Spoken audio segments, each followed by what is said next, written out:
Bismillahirrahmanirrahim. Assalamualaikum warahmatullahi wabarakatuh. Perkenalkan, nama saya Sigit Sudibyo. Saya dari kelas ID 6C. Saya nomor absen 4. NIM saya 170 107 5012. Di sini saya akan menjelaskan tradisi keilmuan sebelum munculnya Islam. Tapi saya akan membahas tentang tentang peradaban Romawi. Sumber yang saya temukan bahwa menurut legenda dari legenda Aeneas. Legenda Aeneas ini bahwa munculnya peradaban Romawi itu bahwa dari pahlawan-pahlawan pada perang Troy atau Troya pada masa Yunani itu, yang seorang pahlawan itu mendirikan sebuah seperti camp atau perkampungan, dan akhirnya mereka mendirikan peradaban baru dan akhirnya menjadilah peradaban Yunani. Terus yang kedua dengan legenda Romulus dan Remus, di mana kedua orang ini adalah dipercaya bahwa mereka itu di waktu kecilnya dibuang di sungai, lalu ditemukan oleh seekor serigala, dan serigala itu mengasuh kedua orang ini, yaitu Romus dan Romulus, sampai besar. Lalu dua orang ini mendapatkan tahta kerajaan, yaitu kerajaan Romawi. Asal-usul bangsa Romawi sebenarnya terjadi pada tahun 1500 sebelum Masehi, yaitu pada suatu kelompok Tibes atau Indo-Eropa yang disebutin bangsa Latin yang berada di sebelah timur Sungai Tiber. Jadi dari dua legenda ini yang sama-sama dipercaya oleh masyarakat Romawi pada saat itu dan diceritakan secara turun-menurun. Nah, terus yang kedua, di sini saya akan menjelaskan tentang bagaimana sih kehidupan masyarakat yang ada di peradaban Romawi. Sistem pemerintahan pada bangsa Romawi ini. Jadi bangsa Romawi ini terdapat 3 pemerintah kekuasaan, yaitu bukan secara bersamaan, tapi secara bergantian. Yang pertama, sistem pemerintahan kerajaan, yaitu terjadi pada tahun 750 sampai dengan 500 sebelum Masehi. Yang kedua, masa republik 510 sampai dengan 27 sebelum Masehi. Nah, lalu dilanjutkan oleh kekaisaran, zaman kekaisaran, yaitu 27 sebelum Masehi sampai 476 Masehi. Selanjutnya, jadi pada masa kerajaan, mereka itu bangsa Romawi itu bercocok tanam. Jadi masyarakatnya rata-rata seorang petani. Itu kebiasaan dari bangsa Latin pada saat itu yang mendiami sebuah tempat yang nantinya menjadi sebuah kota Roma. Nah, di sini bangsa Etrusca merebut kembali alih kekuasaannya, akan tetapi orang-orang Roma tidak membiarkan hal tersebut. Mereka akhirnya merebut kembali kota-kota Roma, dan akhirnya pada tahun 509 sebelum Masehi mereka mengumumkan pemerintahan republik. Nah, jadi dari sini, dari peradaban Romawi berganti menjadi pemerintahan republik. Pemerintahan republik ini berada pada masa 200 sampai 27 sebelum Masehi. Perkembangan mereka itu berhasil melakukan ekspansi kepada wilayah-wilayah lain yang ada di sekitar, seperti Suriah, Afrika Utara, Yunani, Prancis. Setelah pemerintahan republik ini berlangsung, para pemimpin militer bersaing kekuasaan Romawi untuk menjadi seorang penguasa yang diktator. Nah, misalkan salah satunya adalah Julius Caesar. Dia diangkat menjadi raja pada abad ke-27 Masehi. Namun salah satu keturunannya bernama Augustus. Jadi setelah Julius Caesar naik menjadi raja dan berhasil menggulingkan pemerintahan sebelumnya, dan dilanjutkan oleh keturunannya, gelarnya Agustus.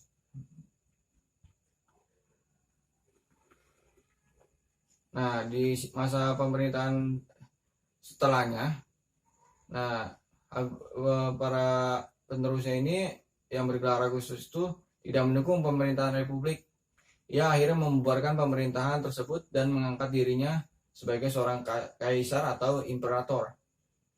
Nah, jadi pada masa ini atau masa kekaisaran Romawi ini yaitu berlangsung pada tahun 27 sebelum Masehi sampai dengan 476 Masehi.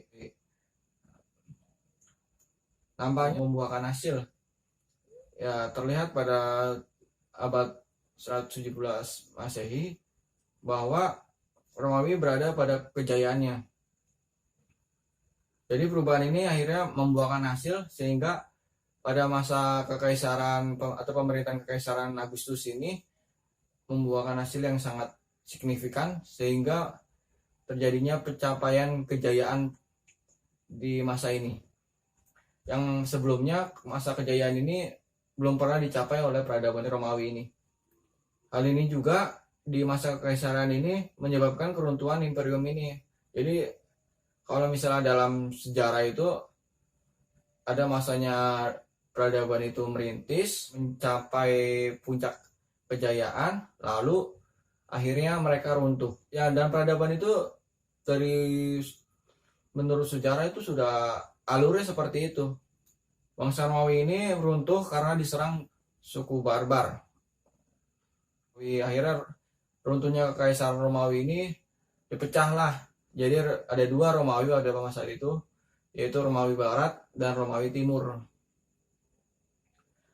Nah, Romawi Barat ini nantinya akan menjadi Romawi sendiri dan pada akhirnya dikalahkan oleh suku Visigoth atau Germania.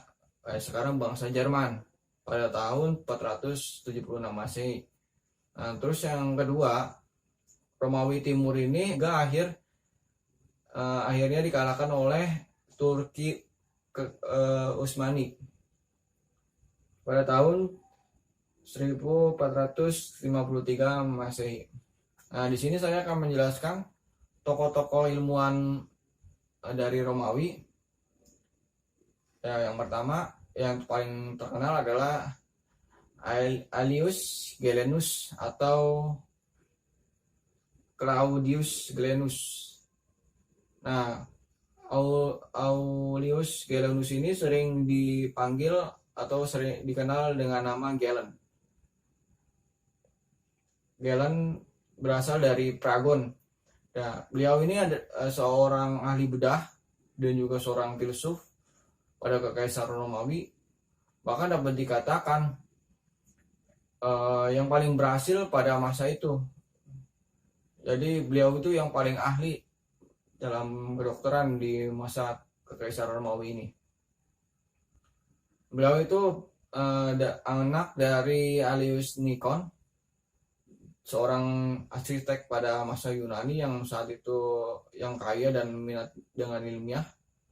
Galen menerima pendidikan dan komprehensif dan mempersiapkannya untuk karirnya sebagai dokter dan filsuf, dan dilahirkan di kota kuno Pragomon yang sekarang berada di wilayah Turki. Terus yang kedua, ada seorang ilmuwan yang bernama Tirus Lucretius Carus pada tahun 99 sebelum Masehi sampai dengan 55 sebelum Masehi.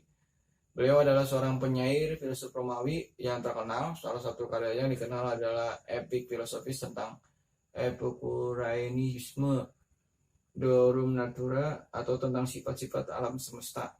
Nah, sejak saat itu beliau menjelaskan gagasan-gagasan tentang fisika tentang atomisme.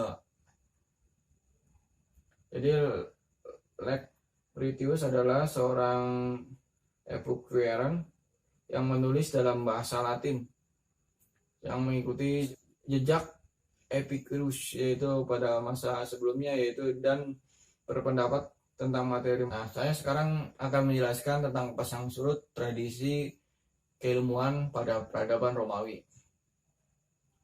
Jadi pada masa peradaban Romawi yang saya jelaskan tadi, seorang tokoh terkenal bernama Galen ini, dia memiliki keahlian dalam bidang medis.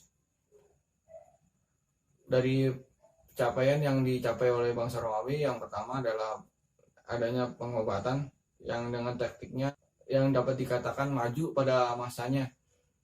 Jadi pada masa itu seorang raja yang dilahirkan secara sesar atau lahir tidak secara normal yang pertama kali pada masa Romawi ini. Jadi sesar itu sudah dilakukan pertama kali praktiknya dan berhasil oleh Raja Julius Caesar. Jadi praktik bedah ini namanya sesar atau lahir secara tidak normal dengan cara dibedah. Nah, terus pada masa Romawi ini ditemukannya sistem angka Romawi yang seperti kita ketahui. Tapi pada sistem angka ini peradaban Romawi itu mengalami kesulitan. Jadi saking sulitnya sistem angka ini, seperti perkalian dan pembagian itu sangat sulit karena pada saat itu tidak adanya angka nol di dalam angka Romawi ini. Ini sangatlah sulit pada masa itu. Sehingga orang-orang yang belajar pada masa Romawi itu, mereka yang belajar dari kecil itu belum diajarkan tentang pembagian dan perkalian ini karena sulitnya perhitungan ini. Lalu mereka baru bisa mempelajari ini setelah beranjak dewasa. Dan juga begitu pula dengan penulisan tentang tulisan Romawi. Nah, mereka itu sudah memiliki sistem sanitasi, ya terutama di kota-kota besar, di mana orang-orang pada masa itu sering sakit karena minum air yang terkontaminasi kotoran manusia. Jadi akhirnya mereka membuat sistem sanitasi sendiri. Lalu mereka juga di seni arsitektur mereka juga maju. Mereka bahkan memiliki warisan dunia saat ini, yaitu Colosseum, yaitu di situ tempatnya diadunya para gladiator. Nah, pada masa peradaban Romawi ini, mereka itu berhasil membuat seperti dapat dijadikan sumber air oleh masyarakat Romawi. Ya, jadi semacam waduk ya. Jadi dalam bidang pengetahuan ini, bangsa Romawi sebenarnya meneruskan pengetahuan yang telah berkembang pada masa Yunani kuno. Jadi kemajuan Romawi yang dicapai pada saat itu berbanding lurus dengan peradaban yang ada di Yunani kuno, sehingga pencapaian ilmu yang telah dicapai oleh peradaban Yunani diteruskan, sehingga banyak sekali para sarjana-sarjanawan yang dicetak oleh bangsa Romawi ini, sehingga mereka itu banyak menghasilkan karya-karya besar pada masa itu. Bahkan sarjana-sarjana ini bukan hanya sarjana teori, mereka juga sarjana terapan. Jadi mereka bukan hanya sebatas teori seperti yang dilakukan oleh bangsa Yunani, karena pada masa itu bangsa Yunani hanya memikirkan konsepnya saja tapi tidak mempraktikkan apa yang mereka konsepkan. Sistem alfabet, terus huruf Latin, dan bilangan-bilangan pada awalnya berasal dari peradaban Romawi. Munculnya pengetahuan tentang pembangunan jalan, akuaduk, tata sistem kota, sistem katrol, sehingga muncullah astronomi dan teknik pertambangan. Pada masa Romawi ini, sistem kemiliteran itu sangatlah maju dan pesat, bahkan dikatakan bahwa pasukan-pasukan Romawi ini adalah pasukan yang paling terkuat pada masa itu, di mana bangsa Romawi ini memiliki bala tentara sebanyak 5.000 sampai dengan 6.000 personel. Ya, divisinya itu biasanya dilengkapi dengan peralatan dan dipimpin oleh perwira tinggi. Ada kavaleri, ada infanteri. Mungkin sekian yang dapat saya sampaikan. Kurang lebihnya mohon maaf. Wassalamualaikum warahmatullahi wabarakatuh.